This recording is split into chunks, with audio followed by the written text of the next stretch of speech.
You may realize that we're actually not so different at all. You may realize that we're actually not different at all.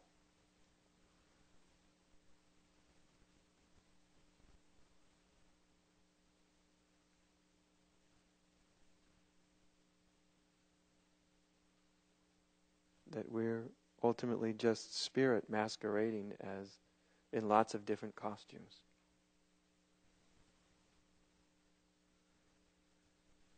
When we're in the surface of things, that's totally forgotten. That perception is gone.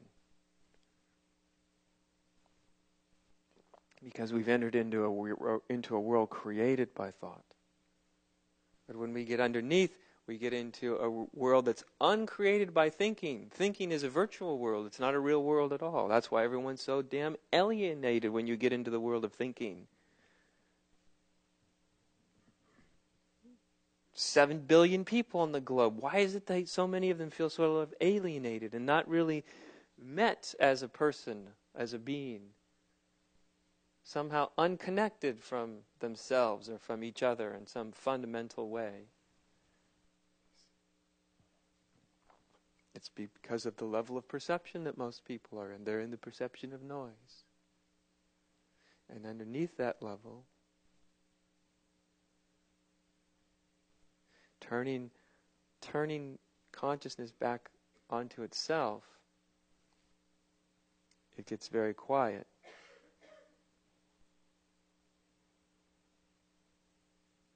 Until the only thing there is perception itself. That's all there is. Sometimes people will call it consciousness. All there is consciousness. All there is awareness. All there is spirit. That's all.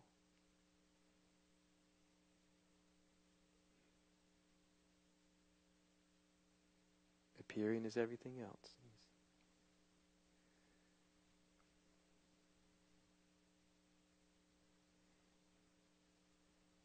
And this, I guarantee you, this is not, we talk about this in terms of spirituality, but this is not spiritual, you see. This is just reality we're talking about, you know. That's all enlightenment is. I don't know how enlightenment ever got all mixed up into spirituality and religion. It has no business being mixed up. All of that just confused it. Enlightened beings and unenlightened beings and avatars and this and that and masters and it's just the whole thing got so hopelessly mixed up. So unimaginably confused.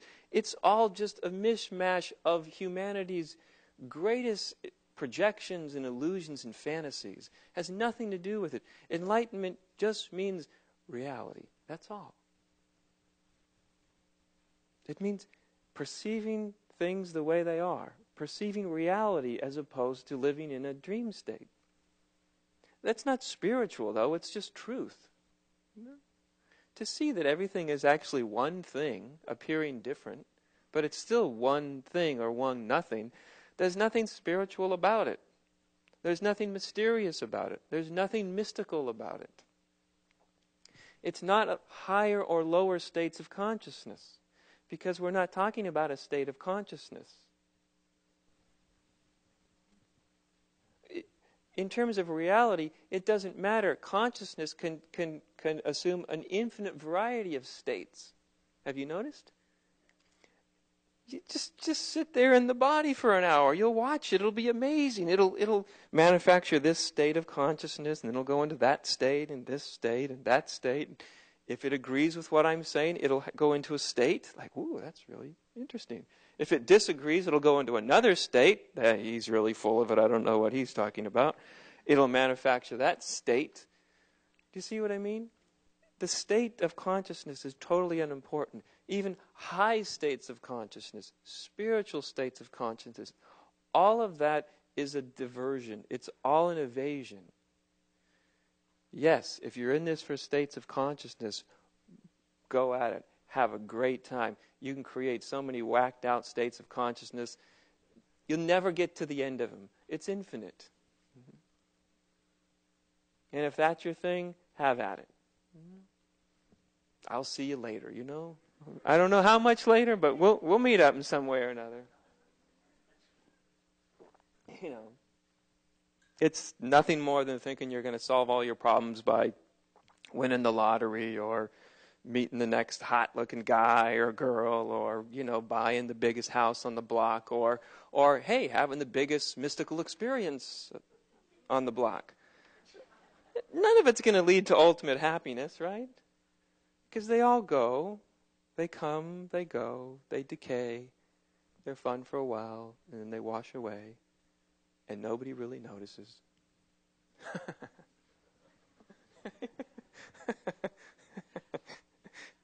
We're so funny as human beings, We think we will be admired when we get something that other people don't have. When I have more money, when people love me more, when I'm noticed more, approved of more. Yeah, but when you are one of those more, people they aren't looking at you going, I'm so happy for you. That's not how they're relating, right?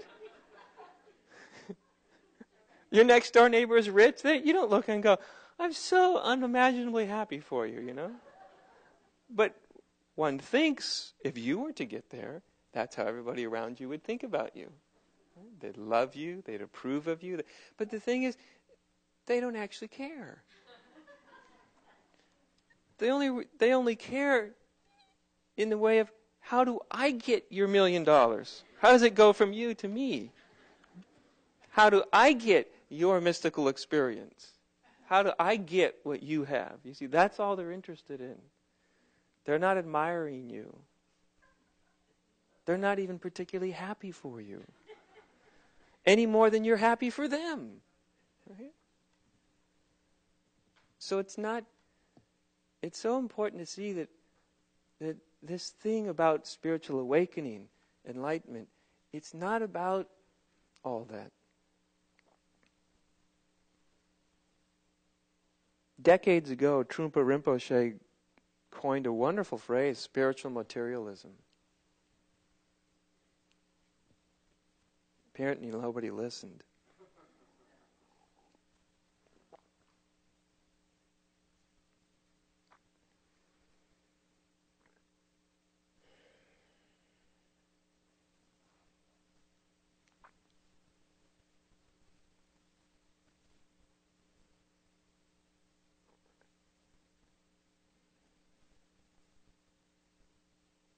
You see, because everything I just talked about, whether it's in the material realm or the spiritual realm, keeps the mind in anticipation, in grasping, in wanting, in desire, in trying to arrive. See, and all of those impulses are impulses that are derived in the noisiness of mind and have nothing to do. They are the diversions away from reality. That's what it's amazing. At a certain point, when I realized, my God, 99% of what people are doing to wake up is actually reinforcing the dream state. It's shocking.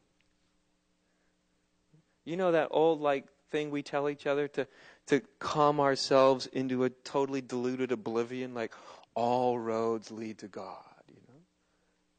No, they don't. All paths lead to the top of the mountain. No, most paths lead nowhere near the top of the mountain. The good ones even the halfway decent ones are only circling the bottom of the mountain. All the rest are usually going in the opposite direction as quickly as possible. Yes, you want to get really fancy. They'll go all the way around the globe and then they'll eventually wind up at the mountain. So, if you want to do that kind of silly thing. But it's not actually true.